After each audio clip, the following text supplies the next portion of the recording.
오늘 우리가 말씀을 본문으로 삼은 것은 우리 큐티인에 보면은 지난 금요일 날 본문의 말씀입니다. 혹시 그 말씀을 묵상하시는 분들 중에 질문이 혹시 들 수가 있었는데 그 질문 중에 하나가 무엇이냐면 7절에 보니까 뭐라고 되어 있습니까? 포도원에 무엇을 심었죠? 무화과 나무를 심었다라고 되어 있습니다. 사실 포도원에는 뭘 심어야 되죠? 포도나무를 심어야죠. 그런데 무화과 나무를 심었다라고 말씀합니다. 이것이 예수님의 비유라고 성경에 기록되어 있는데 분명히 이 비유를 하는 의도가 있다라는 것이죠. 자, 왜 포도원에 무화과 나무를 심었을까? 먼저 이 포도원이라고 하는 것을 한번 살펴보면 포도원은 기름진 땅입니다. 하나님의 은혜가 풍성하다라고 하는 것을 상징하는 그런 의미입니다. 이사야 5장 1절 우리 함께 읽어보겠습니다. 나는 내가 사랑하는 자를 위하여 노래하되 내가 사랑하는 자의 포도원을 노래하리라. 내가 사랑하는 자에게 포도원이 있으며 심히 기름진 사내로다. 기름진 땅, 바로 그곳에 무엇이 있었더라? 포도원이 있었다라고 말합니다. 이 포도밭은 참으로 기름져야 합니다. 왜 그러냐면 이 포도나무 자체가 좀 까다로운 나무이기 때문에 그렇습니다. 우리 이 지역에도 보면 포도원, 이 농장들이 있잖아요. 그 포도나무 가지를 보면 또 포도나무 줄기를 보면 어때요? 이만한 아름다리 이런 포도나무인가요? 포도나무들 다 어때요? 가늘어요. 이 정도밖에 되지 않는. 또 그 가지는 어떻게 되죠? 가지를 기둥으로 받쳐주지 않으면 포도나무 가지는 그냥 축 처져 버립니다. 열매를 맺을 수 없다라는 거죠. 그래서 기둥을 계속 세워서 가지를 받쳐주어서 그 포도 열매를 맺을 수 있도록 이런 세심한 손길이 필요한 것이 바로 포도나무입니다. 하지만 무화과 나무는요, 생명력이 강하기 때문에 척박한 땅에 심겨져도 잘 자랍니다. 특별히 가꿔주지 않아도 이 무화과 나무는 열매를 맺습니다. 뿐만 아니라 무화과 나무는요, 1년의 수확철이 지나도 열매를 많지는 않지만 조금씩 맺게 되어 있습니다. 그래서 예수님께서 예루살렘에 입성하실 때 잎이 무성한 무화과 나무를 보시면서 허기가 져서 그 무화과에서 무엇인가를 먹을 수 있을 것이다 생각하고 가셨는데 무화과 있었어요? 없었어요? 없었다라는 거예요. 근데 철이 아니라고 얘기합니다. 그 얘기는 뭐예요? 수확철이 지났다라는 거죠. 그럼에도 불구하고 예수님은 무화과 열매를 기대하셨다라는 거죠. 왜 그렇습니까? 무화과 자체가 철이 지나도 많지는 않지만 열매를 맺기 때문에 그런 것입니다. 하지만 무화과가 있었다 없었다? 없었다라는 거예요. 그래서 예수님께서 그 무화과 나무를 저주하신 것입니다. 이처럼 무화과는요, 척박한 환경에서도 잘 자랍니다. 얼마든지 열매를 맺는다라는 것이죠. 그런데 이렇게 기름진 포도원에 심겨졌던 무화과 나무가 열매를 맺었다, 못 맺었다? 못 맺었다라는 거예요. 오늘 성경에 보니까 7절에 주인이 3년을 와서 이 무화과 나무에게 열매를 구하였다라고 말합니다. 무화과 나무는요, 옮겨 심으면 보통은 3년간은 열매가 맺히지 않습니다. 3년이 지나서 4년째부터 이제 열매를 조금씩 맺기 시작하고 이제 5년째, 6년째가 되면 풍성한 무화과 열매를 맺어가게 되는 것이죠. 오늘 7절에 보니까 주인이 열매를 구하려고 3년이나 왔다라고 하는 이 말은 결국 나무를 심어 놓고 몇 년을 기다렸다는 뜻입니까? 6년을 기다렸다는 뜻이에요. 6년을 기다리는 동안 열매를 하나도 맺지 않았다라는 것이죠. 그런데 이제 7년째가 된 것입니다. 성경에서 7이라고 하는 숫자는 완전수입니다. 또한 꽉 찬 숫자가 7입니다. 그러므로 이 무화과 나무가 이제 7년째가 되었다라고 하는 의미는 올해는 반드시 열매를 맺어야 한다라고 하는 뜻입니다. 만약에 7년이 지나도 열매를 맺지 못하면 아무짝에도 쓸모없는 나무로 찍혀서 버림받을지라도 이 나무는 할 말이 없다라는 것이죠. 자, 이런 상황 앞에서 포도원 지기가 주인에게 제안을 합니다. 우리 누가복음 13장 8절 말씀 함께 읽겠습니다. 대답하여 이르되 주인이여 금년에도 그대로 두소서 내가 두루 파고 거름을 주리니.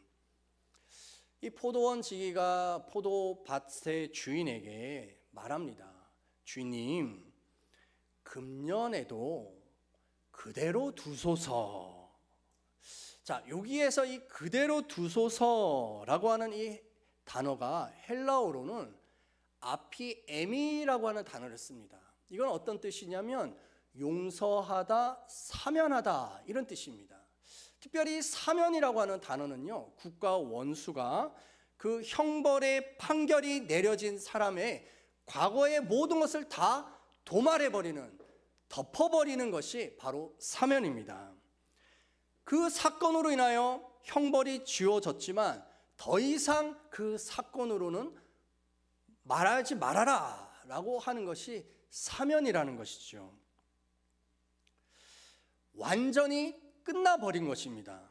그러므로 이 포도원 지기는 이 무화과 나무에 대한 것을 말하면서 주인님, 6년 동안 열매 맺지 못한 거 다 사면하여 주십시오. 그리고 올해 금년에는 어떻게든 열매를 맺을 수 있도록 힘써 보겠습니다 라고 말하는 것입니다.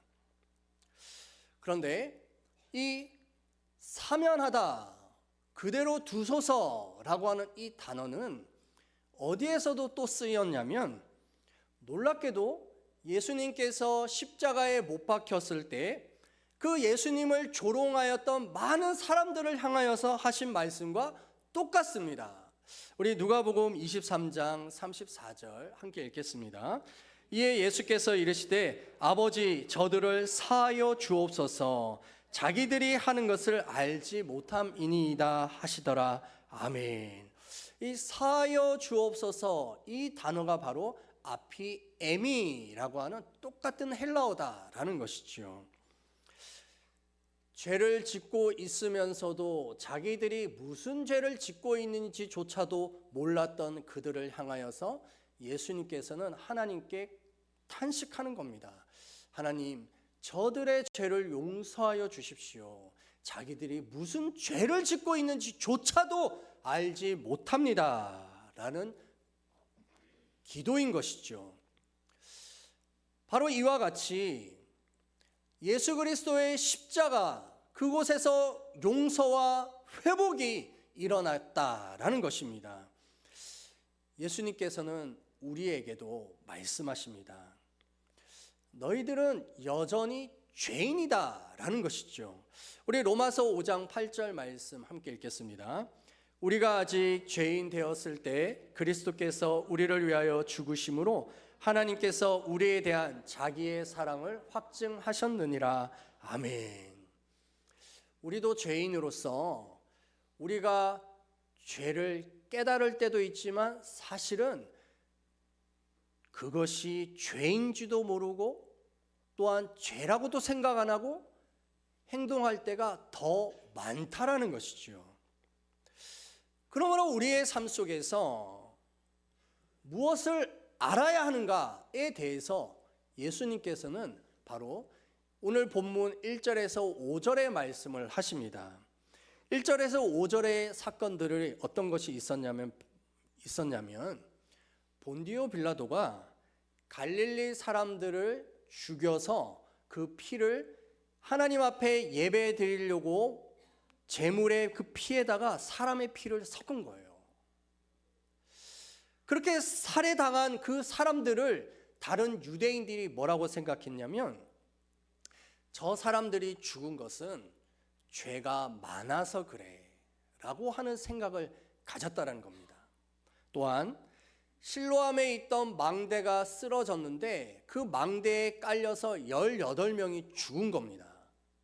그 18명에 깔려 죽은 사람들을 바라보면서 또 다른 유대인들이 뭐라고 생각했냐면 저 사람들은 하나님 앞에 천벌을 받은 거야.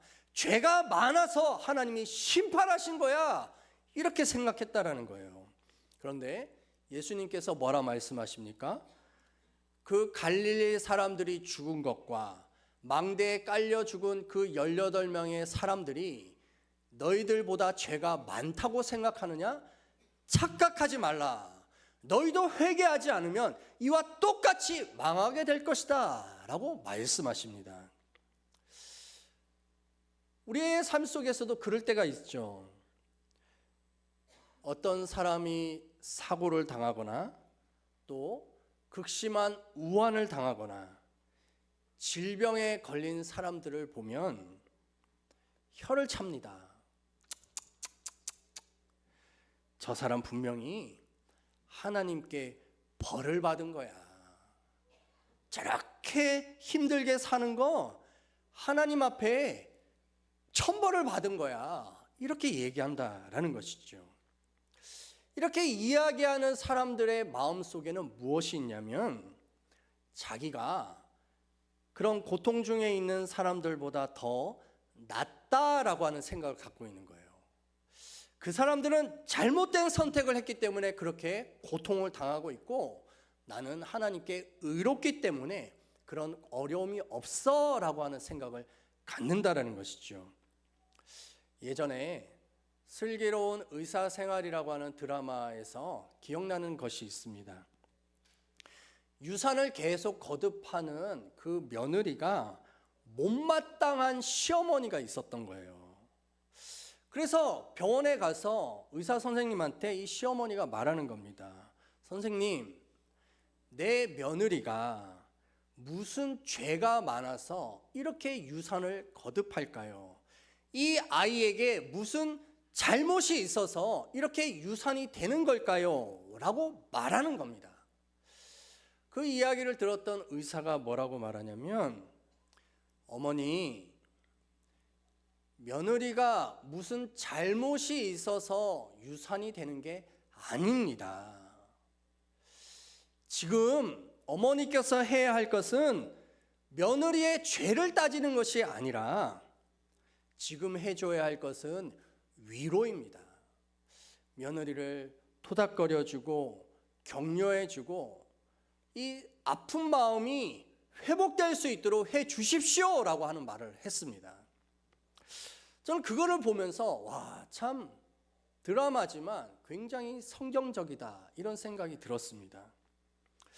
우리들도 마찬가지죠. 우리가 신앙생활을 하면 이 지체들 속에 또 때로는 다른 누군가를 향하여서 그들이 당하고 어려워하고 있는 그 아픔과 상처들을 바라보면서 저 사람 이런 것 때문에 그래, 저 사람 저런 죄를 지어서 그래 라고 하면서 비판하고 비난하고 손가락질할 수 있다라는 것이죠. 하지만 예수님께서 말씀하십니다. 그들이 너와 똑같다. 도리어 너가 회개하지 않으면 너도 마찬가지로 망할 수 있다라고 말씀하시는 것이죠. 그러므로 예수님께서 이 포도원 비유, 포도원에 심겨져 있는 열매 맺지 못하는 무화과 나무의 비유를 왜 하셨는가를 보면 포도원이라고 하는 이 기름진 땅에 척박한 땅에도 잘 자라고 열매를 맺을 수 있는 무화과 나무가 심겨졌다라는 거예요. 그러므로 이 무화과 나무는 풍성한 열매를 맺어야 한다라는 것입니다. 그 열매는 무엇입니까? 고통하고 아파하고 있는 사람들에 찾아가서 위로해주고 등을 쓰다듬어주며 괜찮아, 할 수 있어, 다시 일어나면 돼 라고 하는 힘을 줄 수 있는 말을 해야 한다라는 것이죠. 6년간 열매 맺지 못하였던 이 무화과 나무, 이 무화과 나무가 용서함을 받았습니다. 사면을 받은 것이죠. 그래서 이제는 금년에는 이제 마지막 기회니 너가 풍성한 열매를 맺어야 한다라고 말씀하고 있는 것입니다. 우리에게도 이제는 열매가 맺어야 할 때입니다. 무슨 열매입니까? 회개에 합당한 열매인 것이죠. 남을 나보다 낮게 여기고 내가 나보다 옳도다라고 하는 말을 할 수 있는 그 고백이 있어야 할 줄 믿습니다. 창세기 38장을 보면 유다에 대한 이야기가 나옵니다. 유다에게는 아들 3명이 있었습니다. 첫째 아들이 엘이었는데 이 엘을 다말이라고 하는 여자와 결혼시켰습니다. 하지만 엘은 자식이 없이 죽었습니다. 유다는 두 번째 아들 오난을 첫 번째 이 아들의 아내였던 이 다말과 결혼을 시켰습니다. 고대에는 계대 결혼이라고 해서 형이 자녀가 없으면 그 동생이 형수님과 결혼을 해서 형의 대를 이어가게 하는 이런 그 모습들이 있었습니다. 근데 이 오난이 형수였던 다말과 결혼을 했는데 이 오난마저도 자식 없이 죽은 것이죠. 이제는 유다가 셋째 아들 셀라와 다말을 결혼시켜야 했습니다. 하지만 이 셀라마저도 죽을까봐 이 유다는 걱정했습니다. 어쩌면 이 다말이라고 하는 이 며느리가 자기의 아들을 잡아먹는 여자가 아닐까라고 하는 생각을 하지 않았을까 또 생각해 봅니다. 셀라가 장성했음에도 불구하고 다말과 결혼시키지 않았습니다. 다말은 이 유다 가문을 이어가야 한다라고 하는 이 책임감을 가지고 결국 창녀로 위장했습니다.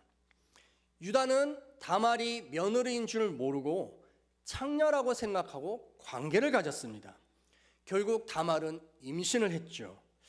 며느리가 임신했다고 하는 이 소식을 듣자 유다는 다말을 불태워 죽이라라고 말했습니다.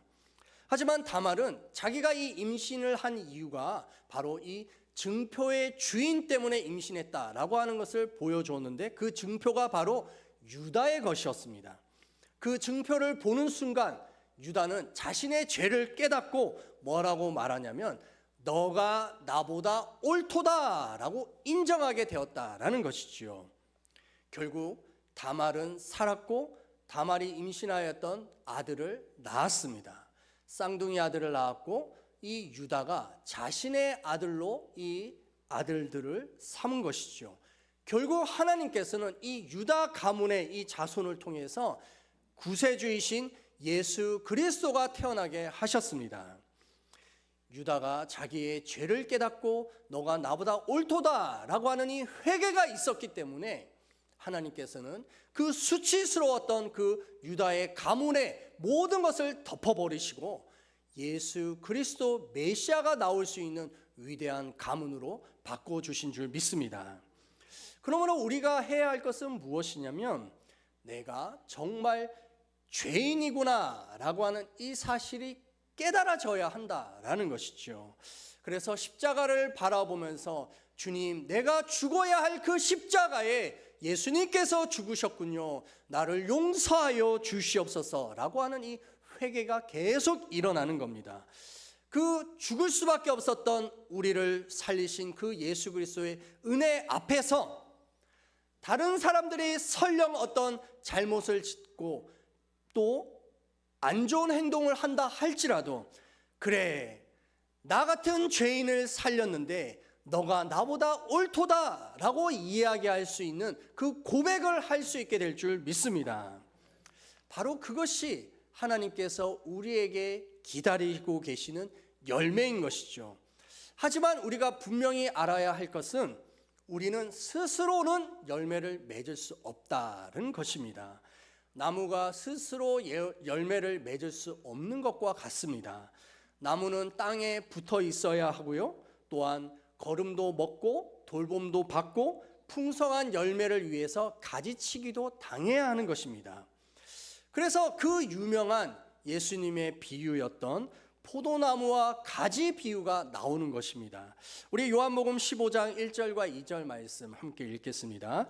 나는 참 포도나무요 내 아버지는 농부라. 물은 내게 붙어 있어 열매를 맺지 아니하는 가지는 아버지께서 그것을 제거해 버리시고 물을 열매를 맺는 가지는 더 열매를 맺게 하려 하여 그것을 깨끗하게 하시느니라. 아멘. 가지는 나무에 붙어 있어야 합니다.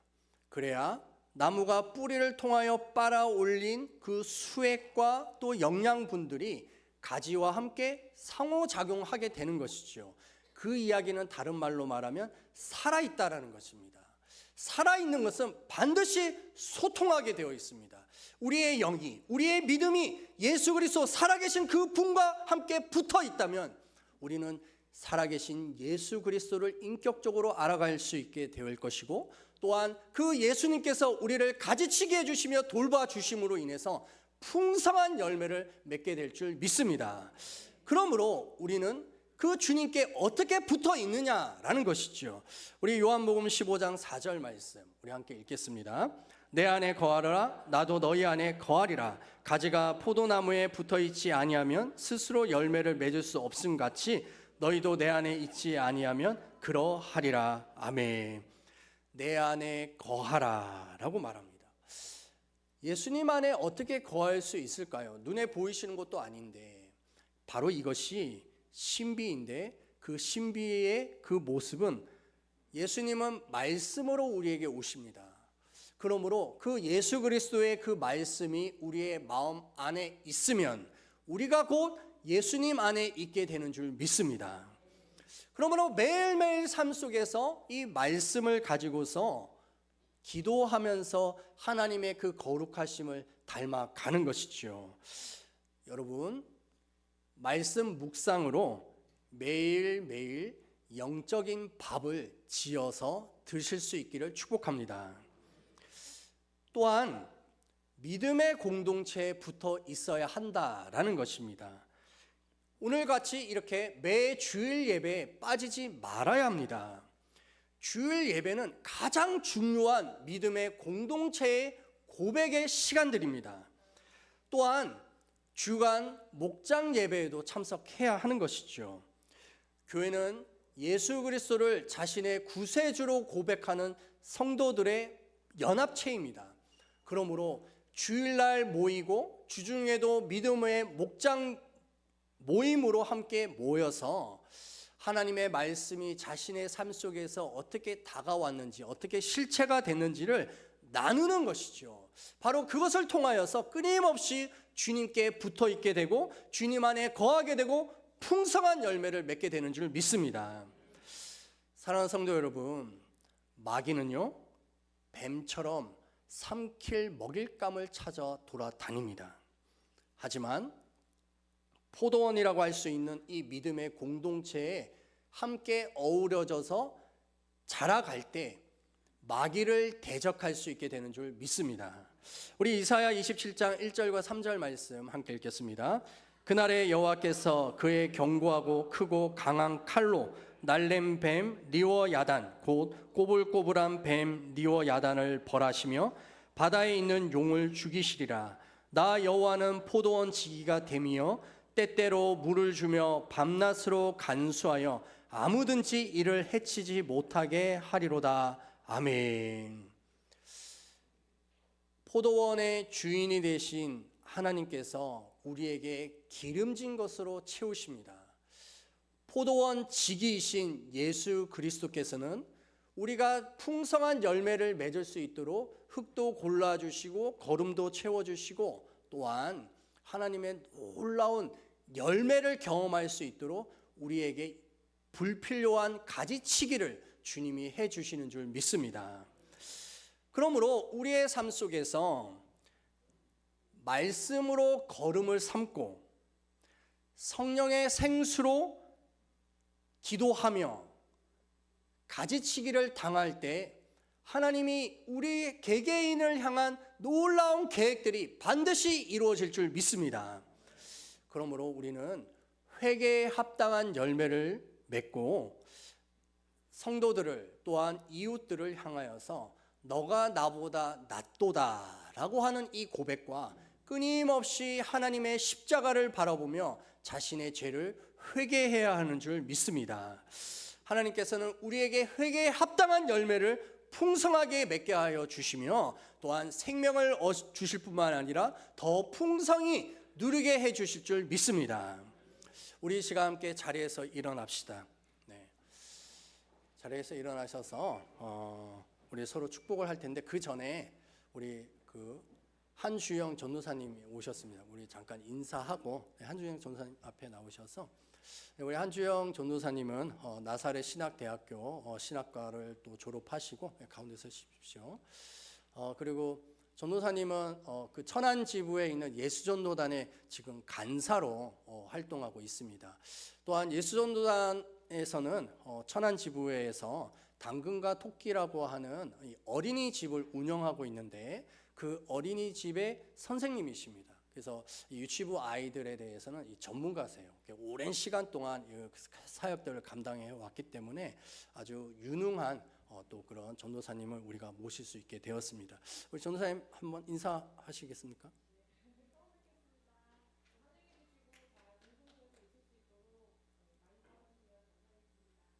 네, 환영합니다. 네, 자리에 들어가시면 되겠습니다. 자, 우리 서로 좀 축복합시다. 뭐라고 축복하냐면 팔을 벌리시고 당신이 나보다 낫습니다. 네, 당신이 나보다 낫습니다. 또 이렇게 고백합시다. 회개에 합당한 열매를 맺읍시다. 네, 회개에 합당한 열매를 맺읍시다. 자, 우리 하늘을 보고 하나님 앞에 고백합시다. 하나님 사랑합니다. 하나님 사랑합니다. 우리 이 시간 은혜 아니면 살아갈 수가 없네 이 찬양하고 결단의 기도를 드리겠습니다. 은혜 아니면 살아갈 수가 없네. 은혜 아니면 살아갈 수가 없네. 호흡마저도 다 주의 것이니 세상 평안과 위로 내게 없어도 예수 오직 예수뿐이네. 다시 한번 은혜 아니면 살아갈 수가 없네. 은혜 아니면 살아갈 수가 없네. 호흡마저도 다 주의 것이니 세상 평안과 위로 내게 없어도 예수 오직 예수뿐이. 크신 계획 다 볼 수 없고 크신 계획 다 볼 수도 없고 작은 고난에 지쳐도 주께 묶인 나의 모든 삶 버티고 견디게 하시네. 크신 계획 다 볼 수도 없고 크신 계획 다 볼 수도 없고 작은 고난에 지쳐도 주께 묶인 나의 모든 삶 버티고 견디게 하시네. 은혜 아니면 살아갈 수가 없네. 나의 모든 것 다 주께 맡기니 참된 평안과 위로 내게 주신 주 예수 오직 예수뿐이네. 우리 이 시간 결단의 기도를 합시다. 오늘 이 예배 가운데 하나님께서 우리에게 말씀하시는 그 마음의 울림을 가지고 하나님, 내가 주님의 말씀 앞에 회개의 열매를 맺으며 나아가겠사오니 풍성한 열매를 우리에게 채워 주시옵소서라고 주여 일창으로 기도하고, 마침 또 원로 목사님께서 축도로 예배를 마치겠습니다. 주여 주여, 오 주님, 기름진 포도원의 적박한 땅에서도 살았던 무화과 나무를 심으신 것은 너의 삶 속에서 풍성한 열매가 맺을 수밖에 없다라고 하는 하나님의 뜻이었습니다. 너희가 회개하지 않으면 다 망하게 될 것이라 라고 말씀합니다. 내가 너희를 은혜로 덮었고 사면하였고 용서하였다라고 말씀합니다. 지나간 6년의 세간 속에서 열매 맺지 못하였던 무화과 나무를 용서하여 주셨던 것처럼 우리의 죄악의 모습들을 십자가에서 용서하여 주신 그 예수 그리스도의 그 사랑의 은혜를 우리가 체험하며 경험하게 하여 주시옵소서. 너는 나보다 옳도다라고 인정하게 하여 주시옵소서. 너는 나보다 낫다라고 고백하게 하여 주시옵소서. 오 주여, 서로를 용서하게 하여 주시고 용납하게 하여 주시옵소서. 예수 그리스도의 십자가의 위대한 은혜와 그 사랑을 체험하게 하여 주시며 하나님의 은혜와 영광을 경험할 수 있는 우리 모두가 되게 하여 주시옵소서. 열매 없는 삶을 그쳐라라고 말씀하십니다. 인생의 고통을 이제는 너희에게 끝내주리라라고 말씀하십니다.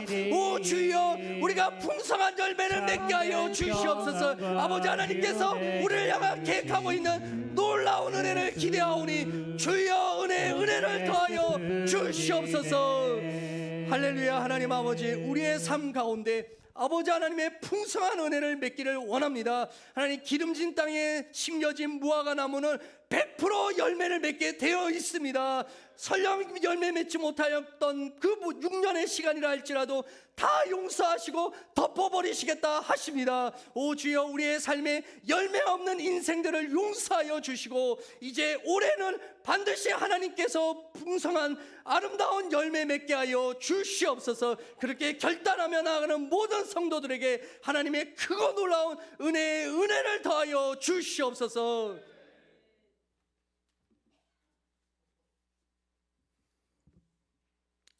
우리를 구원하기 위하여 오신 예수님께서 걸어가신 그 길을 걸을 수 있는 사순절을 보내게 하여 주시는 것을 감사드립니다. 사순절, 저희들의 한 걸음 한 걸음도 예수님을 따라가는 걸음이 되기를 원합니다. 우리는 예수님을 따라가고 있는가 늘 살필 수 있는 기회가 되기를 원합니다.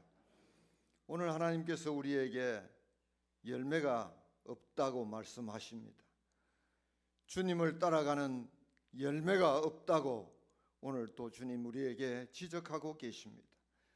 옥토에 심었건만 열매가 없다고 주님께서 우리에게 말씀하고 계십니다.